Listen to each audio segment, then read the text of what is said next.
I met him during a Christmas market in a small mountain town, the kind of place covered in snow with twinkling lights and the smell of pine and roasted chestnuts in the air. And at first, he seemed charming,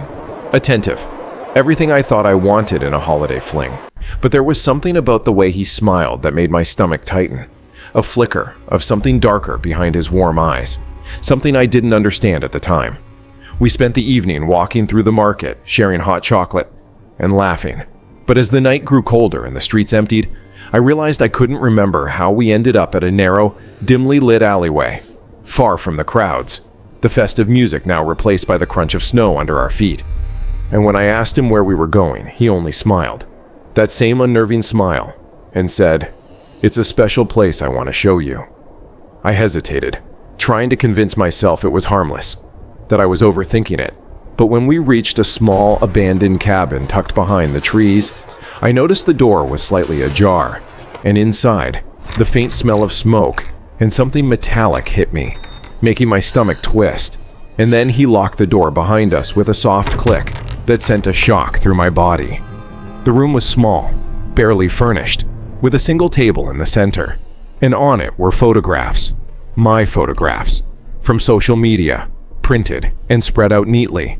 showing moments I had shared publicly, yet some were private, never posted anywhere. And as I leaned closer, I realized they weren't alone. He had circled certain pictures in red, marking me, highlighting me, and when I looked up, he was standing unnervingly close, his expression calm,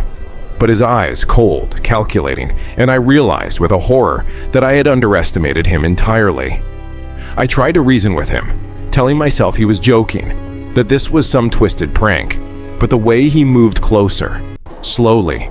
deliberately, made it clear that this was no joke, that the romantic gestures and tender smiles from the market had been a carefully orchestrated lure, a way to get me alone. And when I tried to run,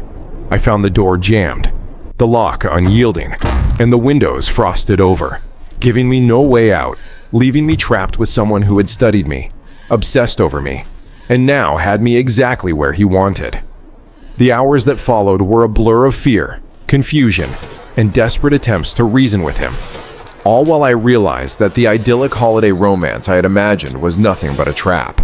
and that the cheerful lights outside mocked the terror inside the cabin. And even after I finally escaped into the snowy streets, running until I couldn't feel my legs, the memory of his smile, calm and predatory, haunted me for months, a terrifying reminder that sometimes the sweetest holiday encounters hide the darkest intentions. I met her on a winter cruise over the holidays, the ship decked out in sparkling lights and festive decorations, the air crisp with sea wind, and at first she seemed enchanting, graceful, witty, and utterly charming. But there was something about the way she studied everyone on the deck, including me, that made my stomach tighten, though I ignored it in the glow of excitement and the warmth of our growing connection. We danced under strings of lights, drank hot cider by the observation windows, and shared quiet conversations about our lives. Yet I couldn't shake the feeling that she was always observing me more intently than anyone else, almost as if she had some secret I wasn't meant to know. And the first warning sign came when I noticed her slipping away from my side too often, disappearing into corridors I hadn't explored.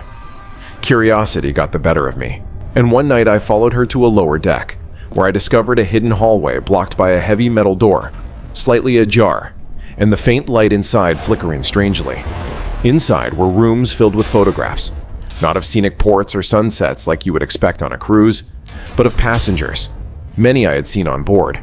and even some I had spoken to, each taken without their knowledge, their eyes wide in terror, and each labeled with dates and times, as if she had been tracking them meticulously, recording every move, marking certain people with strange symbols. A cold realization hit me that the charming woman I had been pursuing wasn't innocent at all, that she was patient, calculated, and had been orchestrating a romantic connection with me to lure me closer, just like she had with others before me. Panicking, I tried to retreat,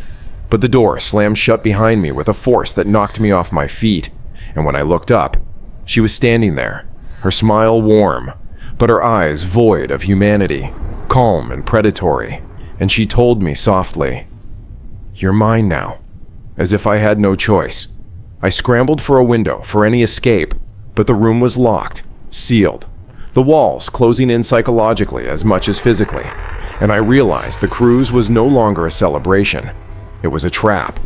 a floating stage for her obsession, her twisted holiday ritual of luring unsuspecting travelers under the guise of romance. And even after I was finally rescued by staff who had somehow been alerted, the terror lingered. The memory of her smile burned into my mind, and every time I see couples celebrating under holiday lights, I shiver, remembering that someone who seems perfect, charming, and romantic may be hiding something truly monstrous beneath the surface. I had gone on a ski trip with friends for the holidays, hoping to enjoy some time away from the city, and while everyone else was off on the slopes, I met him at the lodge bar. A tall, handsome man with a warm, inviting smile and a laugh that was easy and charming. The kind of person who immediately draws you in and makes you feel seen. But from the very first moment, there was something about him that made the back of my neck tingle, a flicker of unease that I tried to ignore. We spent hours talking by the roaring fire, sipping hot cocoa and sharing stories about our lives. And by the time the lodge quieted down and the last few guests left, he had convinced me to take a walk outside with him, promising to show me a secret view of the stars no one else knows. And I agreed, enchanted and trusting, unaware that I was stepping into something far more sinister than a romantic adventure. As we walked into the snow-covered forest behind the lodge, the quiet was oppressive. The snow muffled every sound except the crunch of our boots, but soon I noticed strange anomalies. The footprints around us didn't match our pace or direction, leading in and out of the trees as if someone else had been pacing us, and fleeting shapes darted between the trunks, too fast to be human, too large to be small animals, disappearing the moment I tried to focus on them. A cold wind pressed against me unevenly, gusting from directions that made no sense, and I mentioned it nervously. But he only laughed softly, brushing off my concern, though I caught the faintest smirk of satisfaction in his eyes, a calculated patience that sent a shiver down my spine, and I began to feel that creeping dread that grows when you realize you've walked somewhere unfamiliar with someone whose intentions you don't truly know. Hours, or what felt like hours, passed as we navigated the dense forest, snow piling around us,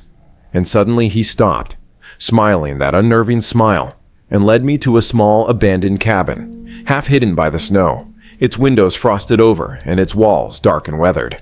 Peering inside, I saw photographs covering every surface, photos of couples and individuals I recognized from the lodge, many taken without their knowledge. And then I noticed something far worse. Among them were images of me from earlier in the trip, and my name scrawled across the bottom of several, in large, deliberate letters, marking me as if I had been chosen.